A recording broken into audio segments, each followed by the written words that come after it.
pagiging mediator o tagapamagitan. Baka naman po si Maria ay itinurong mediatrix o mediatrix. Pangalawang tagapamagitan din. Opo, ganun po ba? Wala noon. O wala rin po. Wala noon. Hindi lang yan ang babaguhin niya sa Katoliko. Hindi ikaliligtas ang pananatili po sa loob ng simbahang Katoliko. Even to destroy the Bible. But the Catholics, they remove the idol one. 1 plus 1 plus 1, paano naging iisa? Kung ang tanda ng Diyos ay Sabat, ang tanda ng Beast ay Sunday. Yan ang kahulugan nun. Palpak master. Ako po si Kabornok at ako ang inyong taga-Suri. Sa puntong ito ng ating programa, kung hindi ka pa nakasubscribe, pakiclick po ng subscribe button at ang notification bell para updated po tayo sa ating mga susunod na videos. Kaya, let's go at simulan na natin!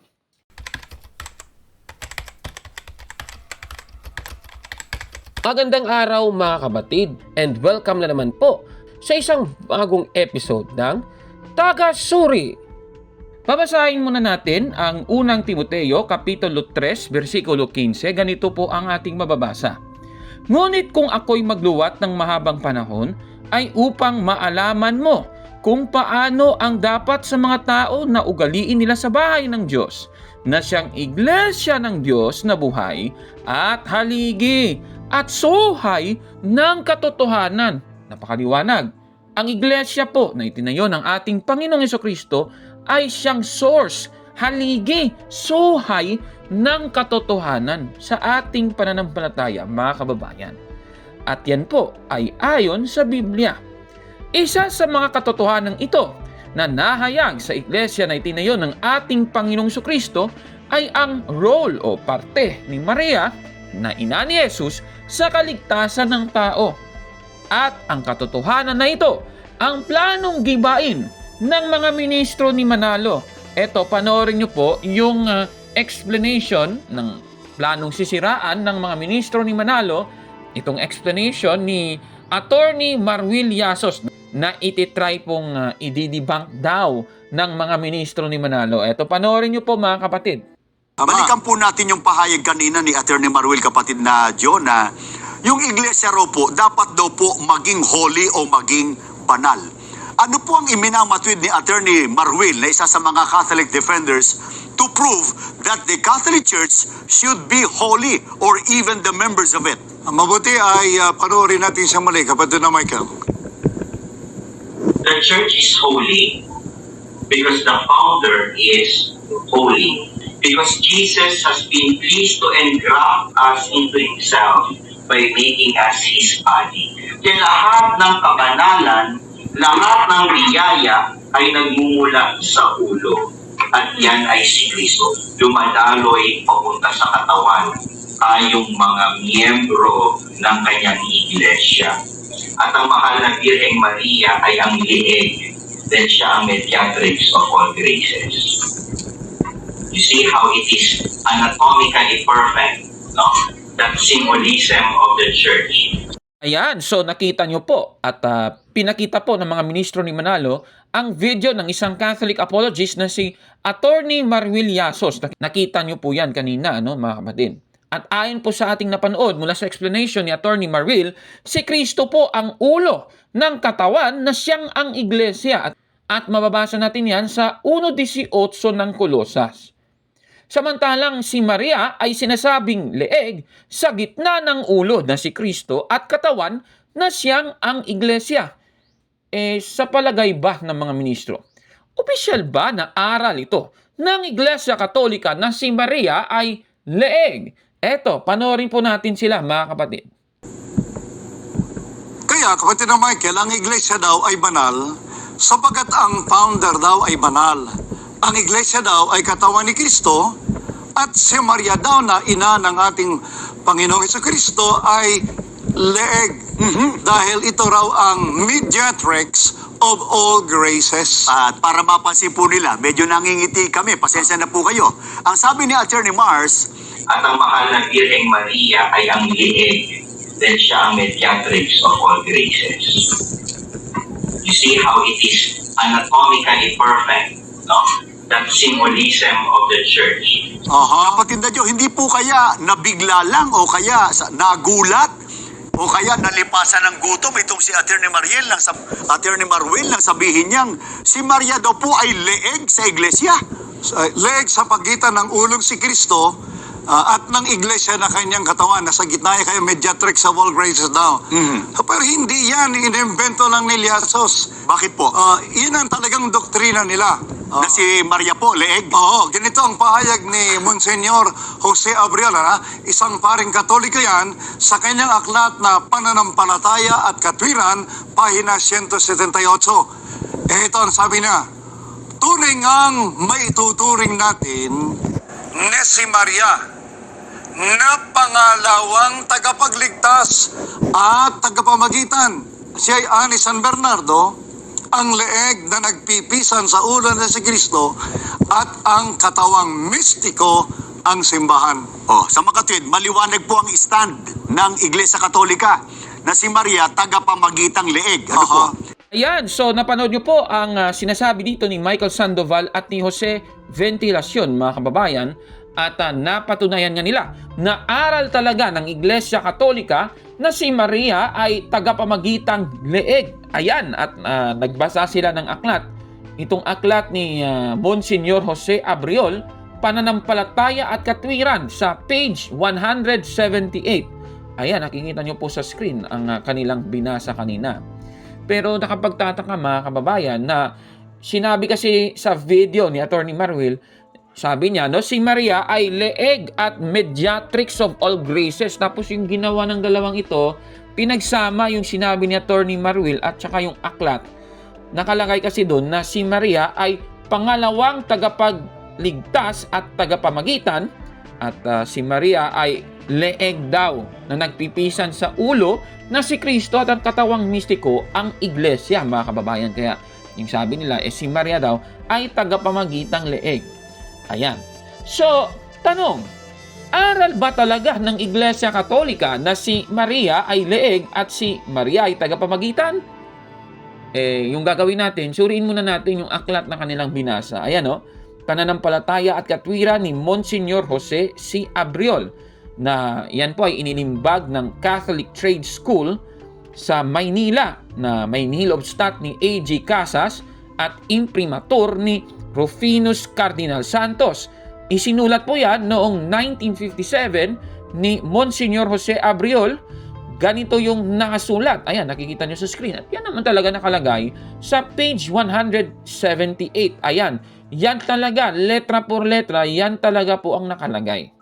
So, tama naman yan. Ano? At kung mapapansin nyo dito, ito po ay sabi daw ni San Bernardo. San Bernardo, isang santo po yan, Marian Doctor of the Church, na nagsasabi na si Maria ay leeg na nagpipisan sa ulo na si Kristo at ang katawang mistiko ang simbahan.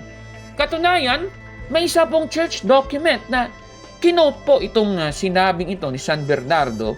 Ito pong Ad Gem Ilium Laetissimum. Yan po ay encyclical ni Pope Pius X na ibinigay noong February 2, 1904, at nakikita nyo po sa screen ang sinabi dito sa paragraph 13. Babasahin ko po sa inyo.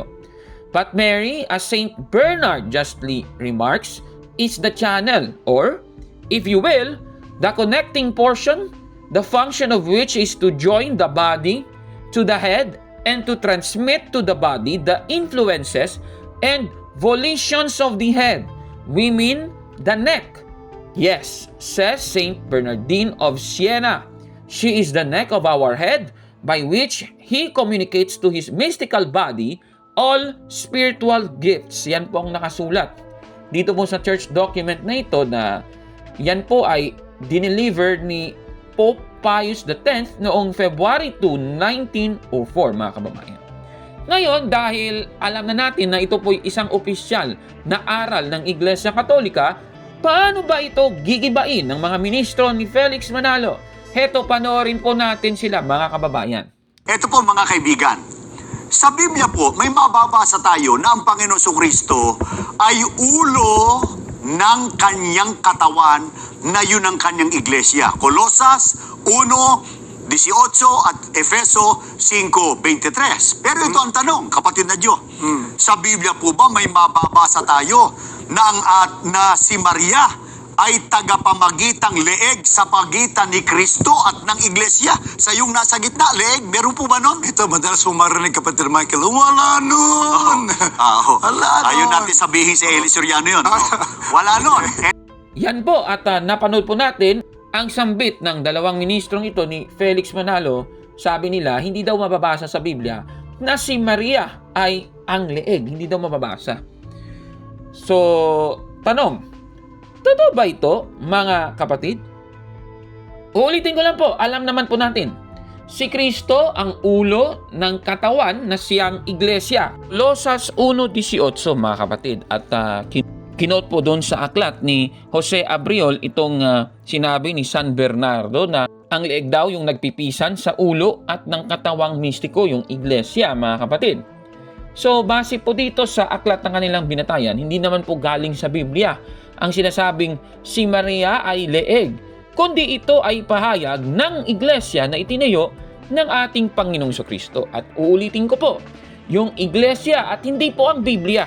Ang iglesia po ang siyang haligi at suhay ng katotohanan. Unang Timoteo 3:15. Pero ang tanong, may mababasa ba sa Biblia na si Maria ay leeg? Titignan natin at suriin, mga kababayan. Sa Roma 12:4 at 5 ay ganito po ang ating mababasa. Sapagkat kung paanong sa isang katawan ay mayroon tayong maraming mga sangkap, at ang lahat ng mga sangkap ay hindi pareho ang gawain, ay gayon din tayo na marami ay iisang katawan kay Kristo, at mga sangkap na sama-sama sa isa't isa. Ibig sabihin, bawat parte po ng katawan ni Kristo ay yan po may role, mga kababayan, ayon po sa ating nabasa. Tanong, saan ba nakuha malamang ng santong si San Bernardo ang sinabi niyang si Maria ay leeg? Susuriin po natin yan, mga kababayan.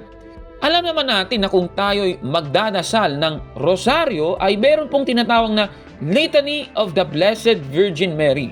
At isa po sa linya doon sa litanya ay Tower of David. Pray for us. Ayan, Tower of David, mga kababayan. Ito pong Tower of David, yan po ang itinayo sa panahon ni Nehemias. Dito po sa 3:16 at 25 ay ganito yung nakasulat na ito pong Torre ni David, Tower of David, yan po'y ginagamit para gwardyahan ang buong templo, mga kababayan. At alam nyo ba na ito pong toreng ito sa Mikas 4:8, meron pong naglo-look out, at yung naglo-look out ayon sa talata ay ang shepherd. Ayan, nakikita nyo po, mga kababayan, ang Diyos daw, kagaya ng isang shepherd sa kanyang tore, mga kapatid, yan daw yung sinasabi na ang Diyos daw din ay kagaya ng isang shepherd sa bayang Israel, ayon po sa nakasulat. So, ibig sabihin, itong Tower of David, meron pong shepherd na naglo-look out, mga kababayan. Ang tawag sa lookout tower na binabanggit base po sa Jewish tradition, ito po'y Tower of David, mga kababayan. At syempre, alam naman natin, si Kristo po sa bagong tipan, ang ating Good Shepherd. Ngayon, yung Good Shepherd nakatungtong doon sa lookout tower na siyang Torre ni David. Saan ba nanggaling si Kristo? Di ba, si Kristo galing kay Maria. Nanahan po si Kristo kay Maria bago siya ipinanganak. Si Maria, mga kababayan, sumasa kanya ang Panginoon. Lucas 1:28. Kaya si Maria ay tinawag na Torre ni David. Kaya tama po yung linyang yan doon sa Rosario, mga kababayan, na ipanalangin natin yung Torre ni David. Hindi po yan literal, mga kababayan? Mali po yon. Ngayon, saan naman nakuha ni San Bernardo itong katawagang leeg daw si Maria? Basahin natin yung awit ng mga awit, Kapitulo 4, versikulo 4. Ganito po ang ating mababasa. Ang leeg mo'y ubod kinis, may kwintas na kay inam, parang tore ni David, naligid ng mga kawal. Maliwanag po sa ating nabasa, yung leeg daw ng babae ay inihaling tulad po sa tore ni David. Kaya dahil tore ni David si Maria, kaya si Maria pwedeng ihalin tulad sa leeg. Yan po ang ating biblical explanation at dyan po marahil kinuha ni San Bernardo ang konsepto kung bakit leeg si Maria, mga kababayan. At hindi lang po yan, mga kapatid, base po sa aral ng Iglesia Katolika, leeg po si Maria dahil si Maria po ang magko-connect sa ating Panginoong Hesukristo sa kanyang iglesia. Nakikita nyo po sa screen, base po yan sa aral ng Iglesia Katolika. Nasa Biblia ba na bilang isang leeg, si Maria ay naging tagapamagitan ni Kristo at ng iglesia? Basahin natin ang Juan 19:26 hanggang 27, ganito po ang mababasa. Nang makita ni Jesus ang kanyang ina at ang alagad na kanyang minamahal na nakatayo sa tabi nito, sinabi niya sa kanyang ina, "Ginang, narito ang iyong anak." At sinabi niya sa alagad, "Narito ang iyong ina." At mula noon, kinupkop na ng alagad si Maria sa kanyang tahanan. Ibig sabihin po, si Maria talaga ay binigyan ni Kristo ng special na role dito at ihinabilin po siya sa mga apostol. So ibig sabihin, may role po si Maria na gagampanin, mga kapatid. Kaya si Maria ay naging ina, kagaya ng ating binasa, "Narito ang iyong ina." Sinabi po ni Kristo yon sa mga alagad. So, yan pong role ni Maria. Si Maria naging ina ng unang iglesia. Kaya nga siya ay leeg. Yan po. At mali talaga itong dalawang ito. Hindi daw mababasa sa Biblia. Sa Biblia po ba may mababasa tayo na si Maria ay tagapamagitang leeg sa pagitan ni Kristo at ng iglesia? Sa yung nasa gitna, leeg, meron po ba nun? Ito, madalas marinig, kapatid Michael, wala nun! Wala nun! Ayaw natin sabihin si Eli Soriano yun. Wala nun. Mali. Busted! Yan! Nako! Palpak talagang unawa sa Biblia. Alatang wala sa kanilang katotohanan, mga kababayan. Paano pa ba ito gigibain ng mga ministro ni Manalo? Heto, panoorin po natin. Sapagkat sa Biblia po, eto mga kaibigan, sino po bang ipinakikilala na, unahin natin, yung pagiging tagapagligtas? Kasama po ba si Maria na itinuro ng mga apostol na tagapagligtas? Alam mo, sabi ni Elias, si Kristo raw, pangalawang tagapagligtas. Wala tayong mababasang ganon. Ayon sa Biblia, ang ginawang tagapagligtas ay ang ating Panginoong Kristo. Ito nakasulat sa Gawa 5:31 dito sa CEV. And made him our leader and Savior. Then God gave him a place at his right side so that the people of Israel would turn back to him and be forgiven. God made him as our Savior. Ginawa siya ng Diyos na ating tagapagligtas. Yan ang ating Panginoong Kristo. Wala po bang binanggit na Christ is the primary Savior and Mary is the secondary Savior? Wala po ba nun? Wala nun. Wala nun, kapatid na Michael. Aba, grabe naman yan O sige, suriin nga natin na sabi na nila si Kristo daw ang tagapagligtas, hindi daw si Maria at never daw si Maria naging tagapagligtas. Tanong, totoo kaya ito, mga kapatid? Kasi yung kanilang binigyan ng bangayan dito, itong sinabi daw ng aklat ni Jose Abriol na si Maria ay pangalawang tagapagligtas. Ito po ang katotohanan na dapat nating malaman. Ang lahat ng sangkap ng katawan ni Kristo ay tagapagligtas po, mga kapatid. Basahin po natin sa 1 Corinto 9:22. Sa mga mahihina, ako'y nagaring mahina upang mahikayat ko ang mahihina. Sa lahat ng mga bagay ay nakibagay ako sa lahat ng mga tao upang sa lahat ng mga paraan ay mailigtas ko ang ilan. Klarong-klaro po. Ililigtas daw ni Pablo yung ilang mga mahina. Ibig sabihin, si Pablo po ay tagapagligtas. Yan po ang ating nakita dito. Roma 11:13 naman at 14, ganito po ang mababasa. Datapwat nagsasalita ako sa inyong mga hentil. Palibhasay, ako nga'y apostol ng mga hentil, ay niluluwalhati ko ang aking ministeryo. Baka sa anumang paraan ay maipagmungkahi ko sa paninimugho ngayong aking mga kalaman at maligtas ang ilan sa kanila. Napakaliwanag. Si Pablo po ay tagapagligtas din ng mga hentil na mga Kristiyano. Sinabi nga ni Apostol Pablo na siya ay tagapagligtas ng mga mahihina sa pananampalataya, pati sa mga hentil, mga kapatid. Kung si Pablo okay na maging tagapagligtas, paano pa kaya si Maria, mga kababayan? Naku, pati nga ang iyong asawa ay iyo ding tagapagligtas. Ayon sa Biblia, unang Korintos 7:16 po, ganito ang mababasa. Sapagkat paanong malalaman mo, o babae, kung maililigtas mo ang iyong asawa? O paanong malalaman mo, o lalaki, kung maililigtas mo ang iyong asawa? Napakaliwanag. Ang iyong asawa pala ay iyong tagapagligtas ayon sa Biblia. Kung tayo pala ay tagapagligtas, bakit ang ina ni Kristo hindi maaaring tagapagligtas? Nako naman, common sense naman. Nang dahil kay Maria, ulitin ko, na ipanganak ang ating Panginoong Jesucristo. Paano kaya tayo iniligtas ni Kristo kung wala si Maria? Isipin niyo po yun. Kung walang Maria na existido, paano tayo ililigtas ni Kristo? Aber, tignan nyo nga. Diba? So, ibig sabihin, si Maria ay tagapagligtas. Kaya itong sinasabi ng mga mokong na ito, Sapagkat sa Biblia po, eto mga kaibigan, sino po bang ipinakikilala na, unahin natin, yung pagiging tagapagligtas? Kasama po ba si Maria na itinuro ng mga apostol na tagapagligtas? Alam mo, sabi ni Elias, si Kristo raw, pangalawang tagapagligtas. Wala tayong mababasang ganon. mali po yan, kaya busted yan. Nako, sa logic pa lang, wala na. Nako Ano ba ang pahayag nilang dalawa? Ito, panoorin po natin. Pagiging mediator o tagapamagitan. Baka naman po, si Maria ay itinurong mediatrix o mediatrix. Pangalawang tagapamagitan din. Opo, ganun po ba?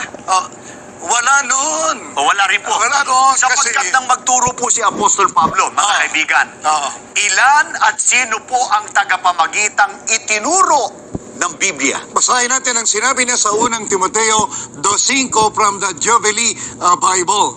For there is only one God, and likewise only one mediator between God and man, the man Christ Jesus. Kaya sa Biblia, iisa lamang ang Diyos at iisa lamang ang tagapamagitan sa Diyos at sa mga tao. Yan ang ating Panginoong Jesucristo. Kaya Ay talaga? Sige nga, suriin nga natin. Ayon po sa kanila, si Kristo ang tagapamagitan at hindi daw si Maria.